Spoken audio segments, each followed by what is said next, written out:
So, welcome back sa ating YouTube channel. This is the continuation of peace and human rights issues and concepts. Part 1 of this video can be found on the description box below. And now let's proceed with categories of rights, in which these rights can be put into three categories.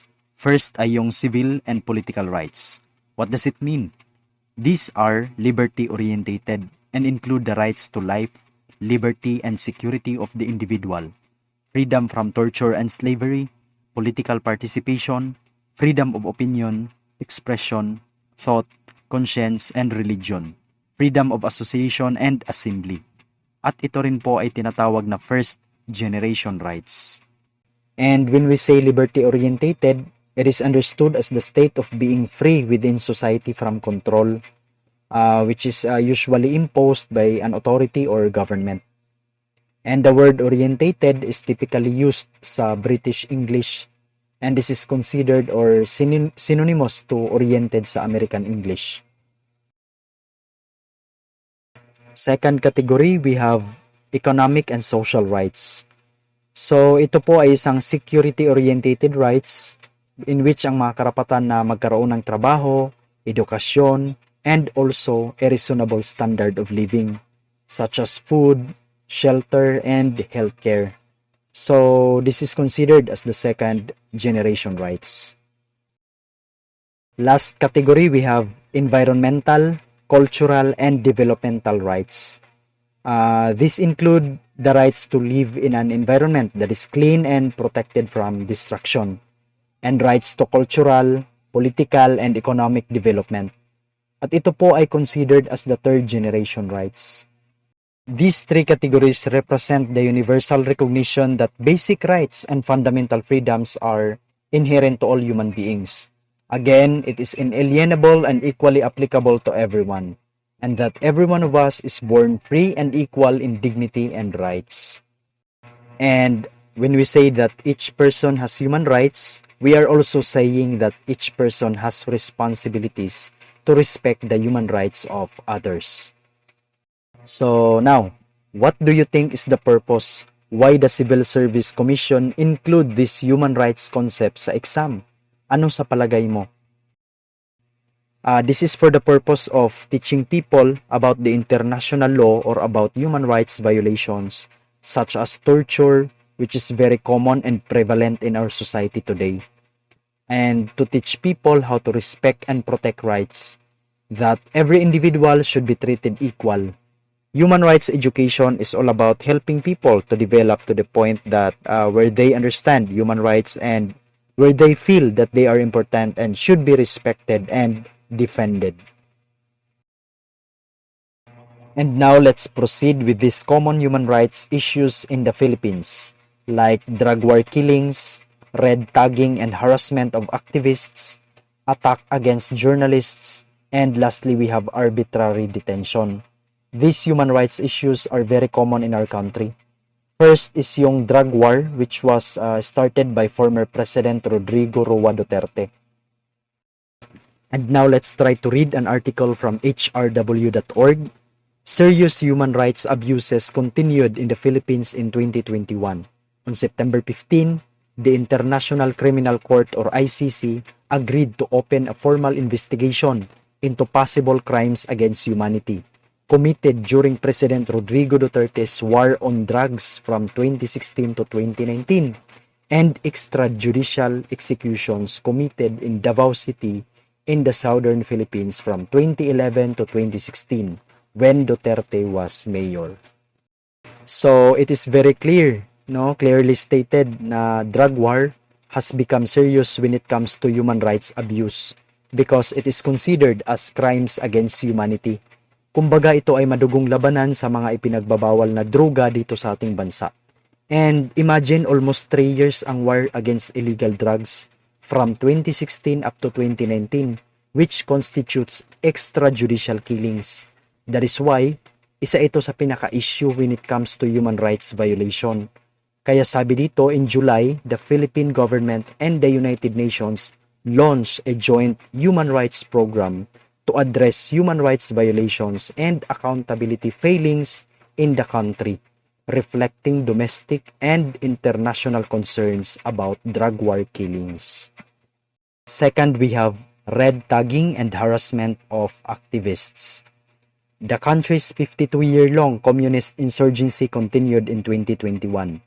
During counterinsurgency operations against the New People's Army or NPA, government security forces frequently targeted leftist activists, including peasant leaders, environmentalists, human rights lawyers, and indigenous group heads, among others. Government and military officials often red tag such individuals through announcements and social media, putting them at grave risk of attack. So, what is meant by red tagging? So, when we say red tagging, ibig sabihin kapag ni-red tag ka, by the way, this is usually an strategy by law enforcement agencies like PNP, AFP, and the like. That means you are being labeled or accused as leftist, terrorist, or communist, which also perceived as a threat to government or an enemy of the state. So kapag ni-red tag ka, alam mo na yon, blacklisted na ang name mo sa mga government agencies because you are considered as a threat to the government. This is also an issue to the human rights violation since ito po ay isang threat sa privacy and security of an individual being red tagged. And there are also issues concerning the attacks against journalists. Freedom of media. Media freedom and freedom of expression received a big boost in October when Maria Ressa, the co-founder and executive editor of the news website Rappler, was awarded the Nobel Peace Prize along with Russian editor Dmitry Muratov. Ressa and Rappler have been the target of reprisals from the Duterte government and its supporters for the website's reporting on drug war killings and for helping to expose what Ressa called Duterte's weaponization of the internet to target government critics and dissidents. The killing of journalists continues. By the way, just a quick disclaimer lang po, I am not against former President Rodrigo Duterte's previous administration, and also I am not against the Rappler website. This is just an educational or informative content for review purposes only.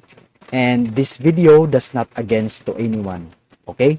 Let's continue. And lastly, we have arbitrary detention. What is meant by arbitrary detention? So, ito po ay nangyayari kapag ang isang individual o isang tao ay inaresto at ikinulong ng isang autoridad ng walang angkop na proseso at walang mga legal na proteksyon o paglilitis sa korte. O kapag ang isang individual ay nakakulong ng walang anumang legal na batayan para sa pagkakait ng kalayaan.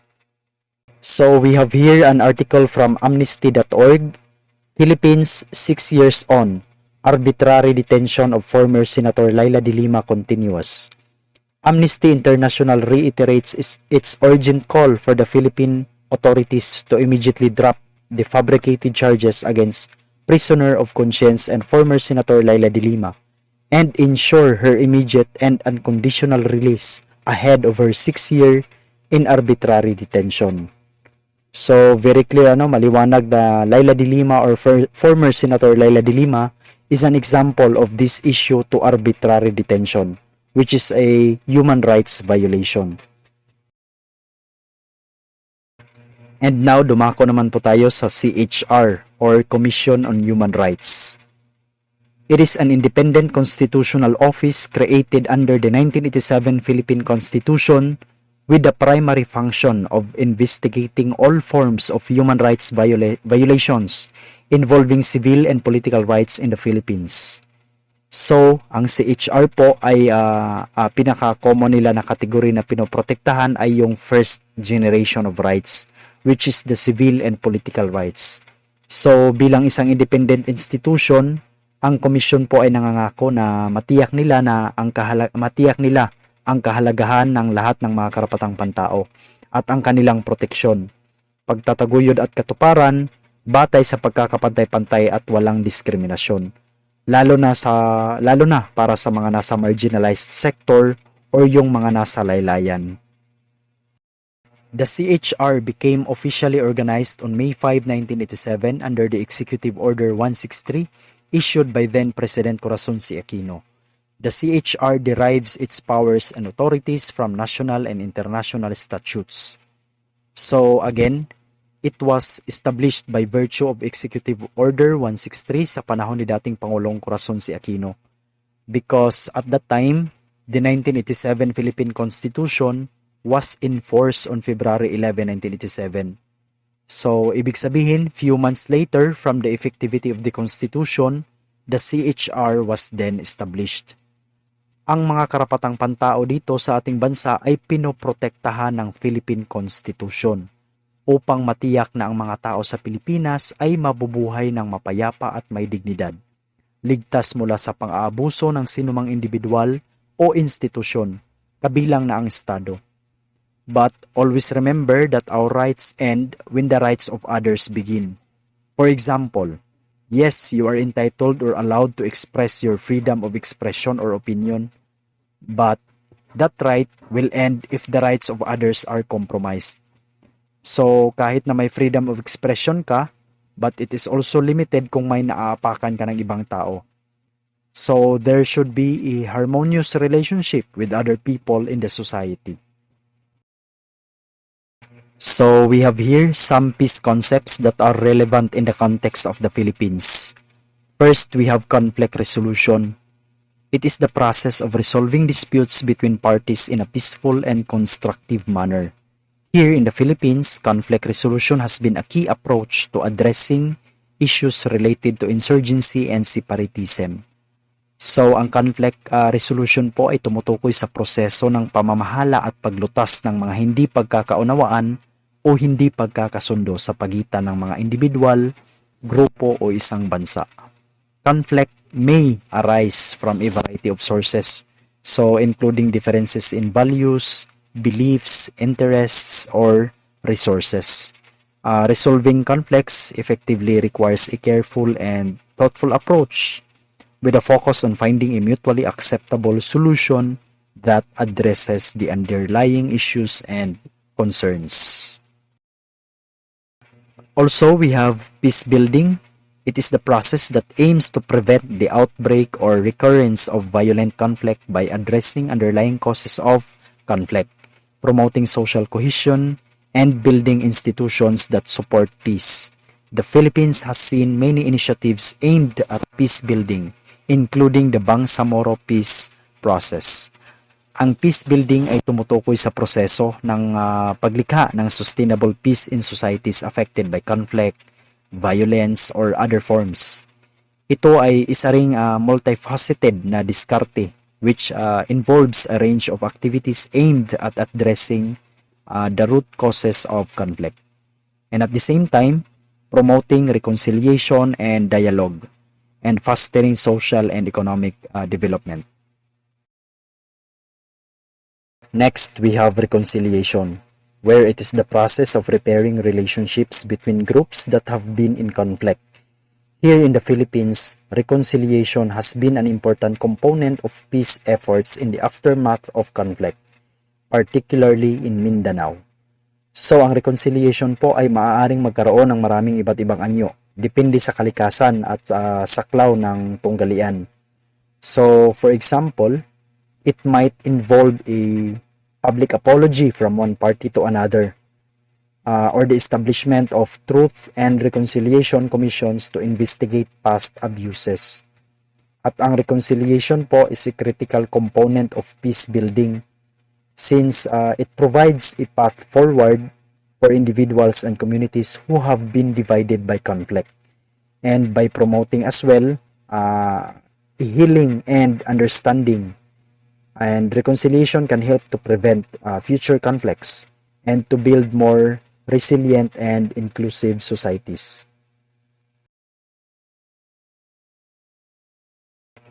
And lastly, we have human security. It is an approach to security that focuses on the needs and well-being of individuals rather than on state security. Human security is often used in the context of peace building and conflict resolution to address root causes of conflict and to promote sustainable peace. So, ang human security po ay tumutukoy sa proteksyon at pagbibigay kapangyarihan sa isang tao o individual at komunidad mula sa mga banta sa kanilang pisikal, pang-ekonomiya at panlipunang kagalingan. It recognizes that security is not only a matter of protecting borders and defending against external threats, but also about promoting the safety and dignity of every person. Ang Pilipinas po ay may mahabang kasaysayan ng conflict and violence, with peace issues rooted in a variety of factors including historical grievances, economic disparities, religious differences, and political rivalries. Ang ilan sa mga pangunahing isyu sa kapayapaan dito sa Pilipinas ay ang mga sumusunod. Una, insurgencies. The Philippines is grappling with multiple insurgencies including the Communist New People's Army or NPA and various Muslim separatist groups such as Moro Islamic Liberation Front or MILF and the Abu Sayyaf Group or ASG. These insurgencies have resulted in countless deaths and displacement of communities, as well as significant economic losses.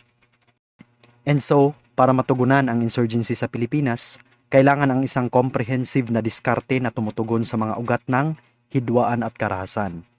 At upang muling maitaguyod ang pag-unlad ng ekonomiya at katarungang panlipunan.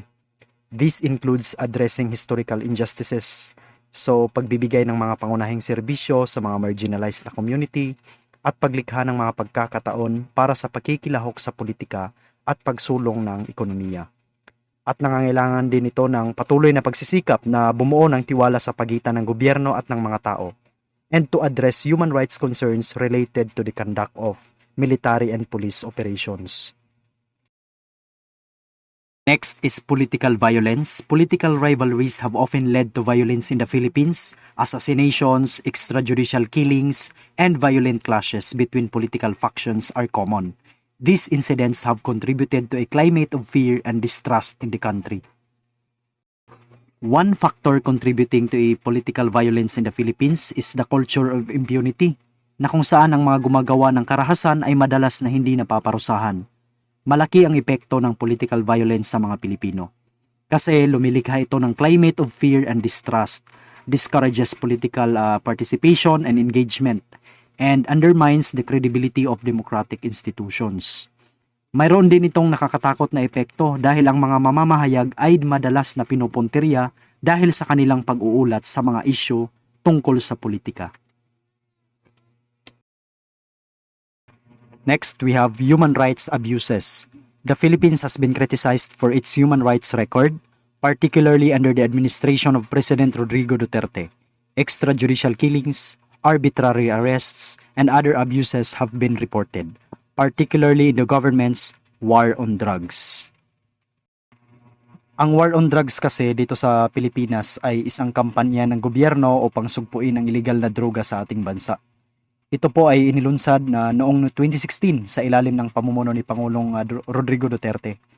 At ang kampanyang ito po ay nagdulot ng malaking kontrobersiya dahil sa bilang ng mga patay at paglabag sa karapatang pantao na nangyayari sa pangangalaga ng batas. Ayon din po sa ulat ng United Nations, mahigit sa 8,600 katao ang namatay dahil sa operasyon ng war on drugs mula 2016 hanggang 2019. At ang war on drugs noon ay patuloy na binabatikos ng mga organisasyong pangkarapatang pantao gaya ng CHR and ICC na mga mambabatas at mga individual dahil sa hindi pa makataong paraan ng pagpapatupad nito. Next, we have resource conflicts. The Philippines is rich in natural resources, but conflicts often arise over their control and use. For example, conflicts over land rights, mining operations, and fishing grounds have led to violence and displacement. Ang mga conflicts sa yaman o resource conflicts kung tawagin ay isang uri ng hindi pagkakaintindihan na nagaganap sa pagitan ng mga tao, grupo o bansa dahil sa paghangad ng kontrol sa isang likas na yaman. Halimbawa nito ay ang conflict sa teritoryo. Nagaganap ito kapag dalawa o higit pang mga grupo o bansa ay nag-aagawan ng kontrol sa isang teritoryo gaya ng isla, lupain at iba pang mga lugar na may likas na yaman. Halimbawa ng conflict sa teritoryo ay ang tunggalian sa pagitan ng China at Pilipinas sa West Philippine Sea. Pangalawang halimbawa nito ay ang conflict sa pagmimina. Kapag may mga kumpanya o individual na nais magnegosyo o magmimina sa isang lugar, ito ay maaaring magdulot ng conflict sa pagitan ng mga lokal na residente o sa mga IPs o indigenous peoples na may mga karapatan sa lugar na yon. Halimbawa ay ang conflict sa pagmimina ay yung kaso ng Tampakan Copper Gold Project dito sa Mindanao. Isa pang halimbawa nito ay ang conflict sa enerhiya, yung kapag mayroong limitadong supply ng mga uri ng enerhiya tulad ng langis, gas at coal, maaaring magdulot ito ng conflict sa pagitan ng mga bansa na nais magkaroon ng kontrol sa isang reserve energy. Halimbawa ng conflict sa enerhiya ay ang tunggalian sa pagitan ng mga bansa sa Middle East at sa dagat ng South China. And lastly, we have ethno-religious conflicts. The Philippines is home to a diverse range of ethnic and religious groups, and tensions between these groups have led to conflicts. For example, clashes between Christian and Muslim communities in Mindanao have resulted in significant violence and displacement over the years. Overall, addressing peace issues in the Philippines will require a multifaceted approach that addresses the root causes of conflict, promotes human rights and social justice, and fosters reconciliation between communities. So when we say ethno-religious conflicts, ito ay isang tunggalian o hindi pagkakaintindihan na nangyayari sa pagitan ng mga tao, grupo o mga komunidad dahil sa kanilang mga kultura, paniniwala o relihiyon. Halimbawa nito ay ang Moro conflict. Ito ay isang hindi pagkakaintindihan sa pagitan ng mga Muslim na Moro at mga Kristiyanong Pilipino dito sa Mindanao. Isa pa ay ang Israel-Palestine conflict. Halimbawa nito kasi ito ay hindi pagkakaintindihan din sa pagitan ng mga Hudyo at mga Muslim na Palestinian sa gitnang silangan. At ito po ay nagdulot ng matinding karahasan at pagkakawatak-watak ng mga komunidad. Ang ethno-religious conflict po ay may malalim na epekto sa ating komunidad lalo na sa kaligtasan, ekonomiya ng bansa at kultura. Kasi ito ay maaaring magdulot ng karahasan, pagkakawatak-watak at hindi pagkakapantay-pantay sa komunidad. Ngunit sa pamamagitan ng pakikipag-usap, pagpapakita ng respeto at pagpapakita ng pag-unawa sa bawat paniniwala, maaaring masolusyonan ang conflict na ito. Gaya nga ng sabi ni Albert Einstein, peace is not only the absence of war, but it means or includes the presence of justice, law, order, or government in the society. That is why peace and human rights are interconnected, because a well-governed rights leaves a peaceful society. And also, Martin Luther King Jr., a famous human rights activist, is the one who was not satisfied with the definition of peace kasi nakafocus lang daw sa absence of the unhappy situations. True peace is not merely the absence of tension, it is the presence of justice. That is why mahalaga na matutunan natin at ma-educate natin ang ating mga sarili sa ating karapatan bilang isang tao, sapagkat ito ay magtataguyod ng kapayapaan at kaayusan sa ating mga komunidad. Sana kahit papaano ay nakatulong ang video na ito sa inyong review para sa upcoming civil service examination. You may also throw your questions about the CSE sa ating Telegram channel. Just head to the description box below for the link. Thanks for always supporting Nomo Studio. See you next time. Bye for now.